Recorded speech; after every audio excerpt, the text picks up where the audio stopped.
monsieur le professeur, vous êtes un chirurgien.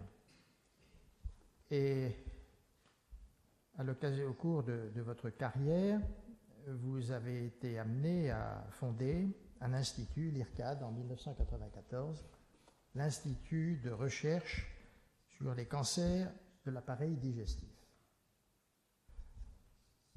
Dans le cours de votre carrière médicale et de chirurgien, vous auriez pu devenir, sans doute, comme un certain nombre de vos confrères, un utilisateur plus ou moins intéressé par les technologies numériques, mais vous avez décidé d'aller plus loin et d'en devenir un acteur constructif, dynamique, innovateur, dans ce face-à-face improbable, voici encore quelques années, entre les télécoms, le numérique et la chirurgie. Votre premier mérite est assurément d'en avoir eu conscience. Mais à partir de là, vous vous êtes engagé et vous avez orienté vos travaux vers cette notion qui peut apparaître comme extrêmement difficile, qui est l'automatisation des gestes complexes. Et nous pouvons imaginer combien les gestes du chirurgien peuvent être affectés par ces éléments de complexité au point de se dire l'automatisation, ça veut dire quoi? Je suis opéré par qui?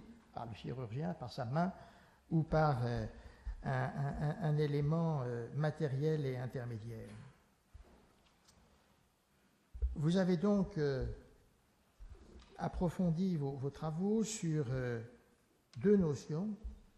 La première, c'est la relation entre les données virtuelles et les données réelles, les données virtuelles étant établies pour préparer le moment venu la confrontation avec les données réelles. C'est la préparation de l'opération. Autant que je l'ai compris, je parle un peu sous votre contrôle, monsieur le professeur. Mais deuxième élément, aller vers la robotique chirurgicale, et ça c'est le stade de l'exécution de l'opération par elle-même. Et donc vous avez puissamment investi dans tous les sens du terme sur ces domaines, conduisant à la conviction que les performances que vous pouviez atteindre méritait que cette action puisse rayonner.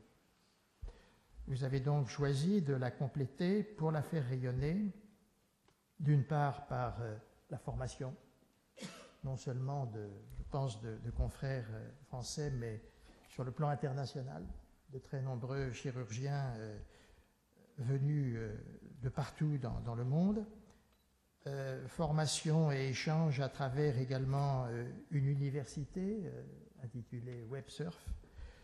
Et ces deux organismes ou institutions vous permettent d'avoir établi un contact fructueux, des échanges, une contribution à la formation sur des milliers, peut-être même des dizaines de milliers de chirurgiens dans le monde entier.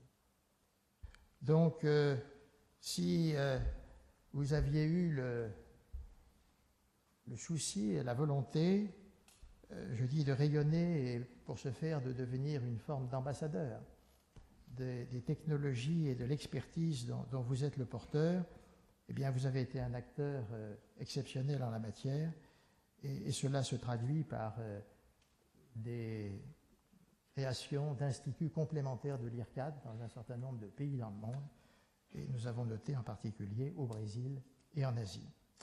Voilà, alors par rapport aux mots qui qualifient ce prix, ce n'est plus le prix d'un promoteur, mais vous avez tout de même participé à la promotion de vos recherches et de vos travaux, et c'est assurément le prix qui distingue une personnalité qui est aujourd'hui connue et écoutée dans le monde entier. C'est ce que le jury a voulu distinguer en vous choisissant.